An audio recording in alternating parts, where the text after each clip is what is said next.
Hey guys, welcome back to another video. जैसा कि आप लोग देख सकते हैं कि जो क्वार्टरली एग्जामिनेशन का इंग्लिश का पेपर होने वाला है, ये जो सेट ए है, आप सभी लोगों को पता है कि हम लोग अपने व्हाट्सएप ग्रुप पर और टेलीग्राम ग्रुप पर ये जो पेपर है वो सेंड कर देते हैं। पर उससे पहले अगर आप लोगों को नॉलेज ही ना हो, उससे पहले आप लोगों को पता ही ना हो कि आंसर क्या आने वाला है, किस प्रकार से पेपर आएगा, तो आप लोग क्या ही पेपर का कर सकते हैं। तो हम लोगों के पास 3 सेट आते हैं, मतलब कि जो पेपर के पहले ही आ जाते हैं, और 100% वाला सेट थोड़ी देर में आता है। तो ये जो 3 सेट है उनमें से जो सबसे मेन सेट है पहला वाला, वो ए वाला सेट, ये बहुत मेन सेट है। इसके 80 से 90% क्वेश्चंस आप लोगों के किससे मिलने वाले हैं, आप लोगों के मिलने वाले हैं आपके किससे वार्षिक मतलब त्रैमासिक परीक्षा में। तो चलिए थोड़ी से पेपर पे नज़र डाल लेते हैं। जैसे कि हम लोगों ने अपने पार्ट 1 वीडियो में देखा था, हमने अपने रीडिंग वाले सारे क्वेश्चन आंसर सॉल्व कर लिए थे। तो हम थोड़ी सी पैसेज सॉल्व करवा देते हैं। बच्चे कह रहे थे भैया आपने पैसेज नहीं करवाया था, तो मैंने पैसेज आप लोगों के लिए दिया था। चलिए अब पैसेज इस वीडियो में करवा देते हैं। देखिए, yoga teachers us all life form the unity आएगा इसमें आंसर। यूनिटी क्यों आएगा आपको रीज़न बता देता हूँ मैं। तो देखिए योगा, यहाँ पे अगर आप लोग ग्रामर लगाएंगे तो yoga teacher teach us unity all life form. कुछ लोग इकोलॉजी टीचर्स लगा देते हैं ऑल लाइफ, तो इंडिपेंडेंस, तो ये गलत हो जाता है, ये दूसरा वाला सही होगा। ठीक है, फिर आते हैं हमारे दूसरे वाले क्वेश्चन पे। Write a similar meaning of demise. Demise का सिमिलर मीनिंग होता है डेथ। मतलब उसमें किया था इनकी डिमेस के बाद, मतलब इनकी डिमेस यानी डेथ के बाद। इस प्रकार से हिंदी मतलब समझिए। ठीक है, फिर है आपका आता है थर्ड वाला क्वेश्चन। थर्ड वाला क्वेश्चन है कि आप लोगों का मतलब कि सर जेडर्स सी बोस ऑब्जर्व उन्होंने क्या किया, एबिलिटी ऑफ प्लांट्स।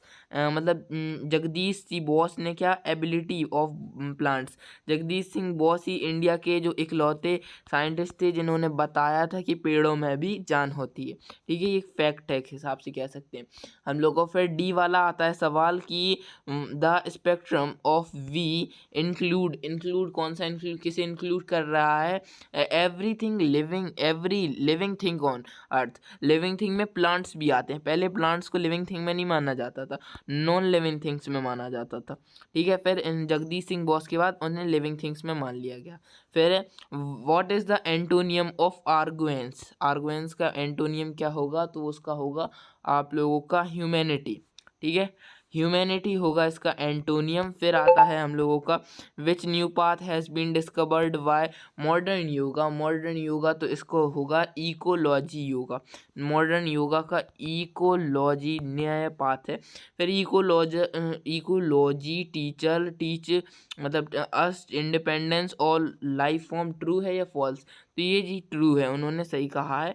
यहाँ पर आप लोगों को मैंने फर्स्ट पैरा में दिया रखा है। Give the word from passage has been similar meaning as the using of word. ठीक है, जो इसका यूजिंग ऑफ वर्ड देन, तो इसका आंसर होगा आप लोगों का इसका होगा पर लेंस। ठीक है, योगा की जगह मतलब नए स्टाइल में आप लोगों को बताना है, तो न्यू स्टाइल ऑफ वर्ड, तो पर लेंस होगा। फिर है आप लोगों का name any one path of yoga, तो वो है भक्ति योगा। जी हाँ, the first form of yoga भक्ति योगा। ठीक है, और फिर है आप लोगों की क्वेश्चन 2। तो यहाँ के बाद के सारे क्वेश्चंस जो है हम लोगों ने प्रीवियस वीडियो में, जो पार्ट 1 वाली वीडियो थी, उस वीडियो में करवा दिया है। अभी तक वो वीडियो नहीं देखी है तो जाकर देख सकते हैं, और व्हाट्सअप ग्रुप ज्वाइन नहीं किया तो व्हाट्सअप ग्रुप ज्वाइन कर सकते हैं, लिंक डिस्क्रिप्शन में मिल जाएगी इजीली। ठीक है, और टेलीग्राम ग्रुप भी ज्वाइन कर लीजिएगा, क्योंकि टेलीग्राम ग्रुप में अब हम लोग डालेंगे, क्योंकि व्हाट्सअप ग्रुप जो है फिल हो रहे हैं, बच्चों को प्रॉब्लम आ रही है। तो टेलीग्राम ग्रुप अगर ज्वाइन करने में प्रॉब्लम आ रही है तो कमेंट बॉक्स में बताइए, वो प्रॉब्लम सॉल्व की जाएगी। और आप लोगों के लिए ज़्यादा से ज़्यादा हम लोग क्या इजी और अवेलेबिलिटी लाएंगे कि आप लोगों को पेपर अच्छे से मिल जाए और आप लोगों को सॉल्यूशन अच्छे से मिले। और ठीक है, तो इस वीडियो को तो पूरा ज़रूर देखिएगा, क्योंकि ये जो 80 से 80% आने वाला है, क्योंकि अगर नहीं आया पेपर तो आप लोगों का इसमें से तो 100% आएगा ही, 80 to 90%। ठीक है, फिर ये हमारी ग्रामर हो जाती है। ग्रामर के बाद डूएस डायरेक्टेड। फिर आते हैं हमारे ये टेक्स्ट बुक वाले सवाल। तो टेक्स्ट बुक वाला सेक्शन डी इस वीडियो में हम लोग करने वाले हैं। तो ये जो रीड द एक्सट्रैक्ट केयरफुली करना है। तो इनको आप लोग कर सकते हैं, इनको ईज़िली पढ़कर, जैसे कि how did the grandmother author spend her day. उन ग्रैंडमदर की जो ऑथर की जो ग्रैंडमदर थी, वो अपना दिन कैसे व्यतीत करती थी, तो वो अपना दिन ऑल ऑफ दीज थिंग, मतलब चिड़ियों को खाना खिलाने में, चरखा चलाने में और अपना प्रेयर करने में इस प्रकार से करती थी। Grandmother was very relax when author went to university. जी नहीं, वो थोड़ी बहुत तो उदास रही होंगी, ठीक है। फिर है ग्रैंड मदर एक्सेप्ट हर, उन्होंने अपने क्या एक्सेप्ट कर लिया, उन्होंने अपना सेकुलरिज्म, मतलब सेकुलरिज्म एक्सेप्ट कर लिया था, अपना अकेलापन, ठीक है। और variable balance has been meaning, इसकी मीनिंग आप लोगों को बताना है, तो इसमें मीनिंग होगी आप लोगों की द कन्फर्मेशन नॉइस है, जो जो चिड़ियों द्वारा बनाई जाती है, ठीक है। तो इसका बी हो जाएगा। फिर आप लोगों के 9वें वाले क्वेश्चन में आप लोगों को ये दिख रहे होंगे, ये पोएट वाले, तो ये पोएट वाले तो बहुत इजी रहते हैं, तो इन्हें आप लोग कर सकते हैं ऑटोमेटिकली। अब आते हैं आपकी क्वेश्चन आंसर। तो मेनली आप लोगों ने कहा था कि भाई ये क्वेश्चन आंसर पे फोकस कीजिए। ये जैसे कि अगर हमारे रीडिंग वाला सेक्शन तो एक्सपेक्टेड रहता है, वो तो पहले ही से बताते हैं अपठित, जैसे हिंदी में बोलते हैं ना, अपठित, पढ़ा ही नहीं है जिसने, वो अपठित कहलाता है, वो वहीं पढ़कर सॉल्व करना पड़ता है, ठीक है। तो उसके लिए बस प्रैक्टिस करनी पड़ती है, ज़्यादा से ज़्यादा प्रैक्टिस करेंगे तो आप लोगों को वो जो है आदत आ जाएगी उसे सॉल्व करने की। तो अभी आप लोगों को जो है क्वेश्चन आंसर्स को सॉल्व करना है, ठीक है। तो सबसे पहले आप लोगों के लिए आंसर द फॉलोइंग क्वेश्चन, जो आप लोगों के 30 वर्ड्स में आप लोगों को लिखने थे, एनी 5 करने थे, मैंने 6 के 6 करवा दिए। तो सबसे पहले list the steps taken by captain जब वो डूब रहे थे, तो इसकी हम लिस्ट बताते हैं।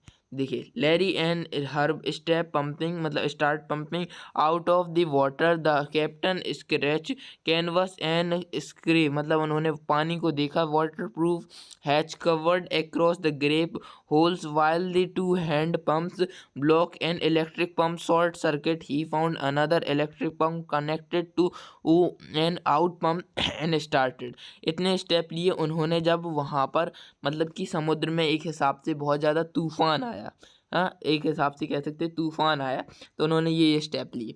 फिर हमारे King Tut body has been subjected to respected sequence, तो मतलब किंग टुक की बॉडी को किस प्रकार से रखा गया था उसमें, उनकी कब्र में कह सकते हैं हम लोग, ठीक है। तो King Tut has lead to rest laded with gold, मतलब गोल्ड के साथ उनकी बॉडी को रखा गया था। He has been quite young when he die, मतलब वो कह रहे हैं कि ये थोड़े मतलब यंग होंगे, मतलब नौजवान होंगे जब ये मरे। They are lot of specifical about his that, मतलब इनकी मौत के बारे में काफ़ी ज़्यादा रहस्य है। His body has been subjected to respected security to find new clues about his life and death, इनकी जो बॉडी थी, इनकी बॉडी को स्टडी करने के बाद इनकी लाइफ और डेथ में जो है बहुत ज़्यादा फ़र्क, मतलब रहस्यों का पता चल रहा था, ठीक है। फिर है हमारे took body has been burn alone with the gleed trencer by, मतलब इसमें टुक की बॉडी जो थी वो बर्न्स की थी। तो एंशियंट इजिप्शियन में क्या कहते हैं, उनसे बिलीव था कि जो मरने के बाद होते हैं, the Tut has been time pupil royal pupil were very rich, they are about his hold to take in richness when they are body burn by gilt and tense and thinking every day a life, मतलब कि जब उन्हें जला दिया जाता था तो वो अपनी लाइफ के बारे में कभी भूल नहीं पाते थे, ऐसा माना जाता था, और सोना चांदी देकर वो लोग अपने साथ दूसरी ज़िंदगी में चले जाते थे, ऐसा उन लोगों का मानना था, पुराने टाइम के ग्रीक्स लोगों का, ठीक है। फिर हमें एक्सप्लेन करना है, you need to some interaction to cause transaction, तो ये चैप्टर है आपको परिवर्तन विचार के लिए किस परस्पर क्रिया की आवश्यकता है, तो इसका हम करेंगे। Gangadhar was totally confuse, he failed to understand how a pupil could has been between two totally different world at the same time. He has been friend Rajendra explained the mystery that happens because of the ancient during the he thinking what about happens in history and the battle of Palipat has been gone out the way, मतलब कि परिवर्तन विचार के लिए परस्पर क्रिया के लिए आवश्यक होता है, मतलब परिवर्तन जो होता है वो परस्पर क्रिया के लिए आवश्यक होता है, जब तक परिवर्तन नहीं होगा तो दूसरी क्रिया कैसे होगी, इसीलिए कहते हैं कि अगर पानीपत की लड़ाई नहीं होती तो ये रिजल्ट नहीं होते हमारे सामने, ठीक है। इस प्रकार से हम the lack of dimension in quantum theory, और इसको भी हमें मतलब अच्छी तरीके से समझाना है। तो this statement has been made by professor Gaitonde. The lack of dimension in quantum theory means the inability of scientist to sure about the direction which has been electron might move.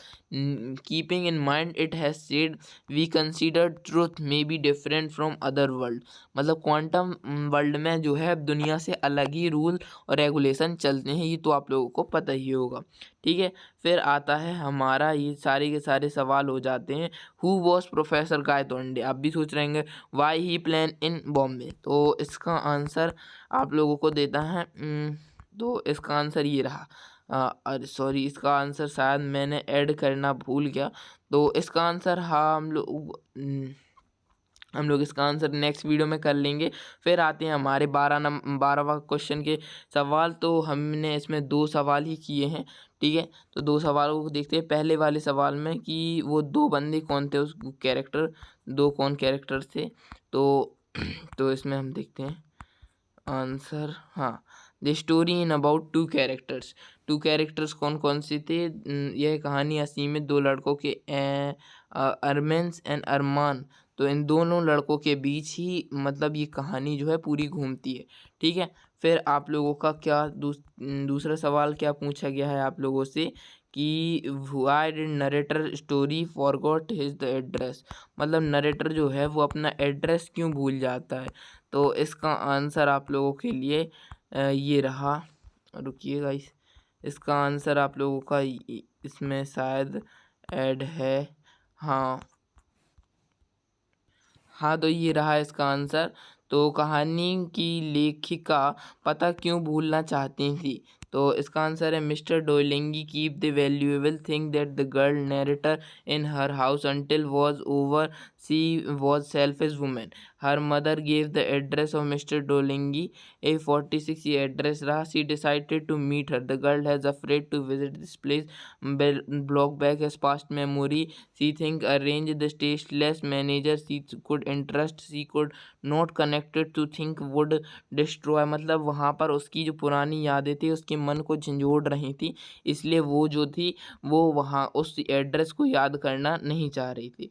फिर आप लोगों के आते हैं कि ये जो 13वां वाले मतलब ये जो सवाल आते हैं 11वें नंबर के सवाल जो अभी छूट चुके थे, इनको देख लेते हैं। 11वें जो हम लोगों ने डायरेक्ट 10 से 12 कर दिए थे, 11वें नंबर के सवाल को देख लेते हैं। देखिए, पहला सवाल यही है कि हर बेरी इस वाक्यांश का अर्थ क्या है। तो इस the things of tree appears to bar making the identically bird think the corner has been bird only the part of visible. ठीक है, तो ये इसका आंसर हो जाएगा। इसका स्क्रीनशॉट आप लोग इजीली ले सकते हैं। फिर आता है आप लोगों का दूसरा वाला मतलब क्वेश्चन। तो स्ट्रेंज टू टेल, इसका मीनिंग बताना है। तो इसका आप लोगों की ये रही, इसका मतलब इस वाक्यांश में बताना अजीब क्या है इस वाक्यांश में। तो आप लोगों को स्क्रीनशॉट ले सकते हैं आप लोग इसका। ये पूरा आंसर रहा, और यहीं तक आप लोगों की इस वीडियो में क्वेश्चन आंसर थे। इसके आगे जो 75 वर्ड्स के क्वेश्चन आंसर होंगे वो होंगे नेक्स्ट वीडियो में, क्योंकि ये वीडियो बहुत ज़्यादा लंबी हो चुकी है और ज़्यादा लंबी नहीं खींचना चाहते हैं हम इस वीडियो को, इसलिए इस वीडियो को करते हैं यहीं पर ख़त्म। आई होप आप लोगों को ये वीडियो पसंद आई होगी। अगर पसंद आई है तो आप लोग कर सकते हैं इस वीडियो को लाइक, चैनल को कर सकते हैं सब्सक्राइब। हम लोगों को इस वीडियो से अभी तक मतलब 100 सब्सक्राइबर तो चाहिए ही चाहिए, क्योंकि इस आज के दिन में 33,000 सब्सक्राइबर करने ही है। व्हाट्सएप ग्रुप में जल्दी से ज्वाइन हो जाइए और टेलीग्राम ग्रुप में जल्दी से ज्वाइन हो जाइए। कोई प्रॉब्लम है तो कमेंट बॉक्स में बताइए।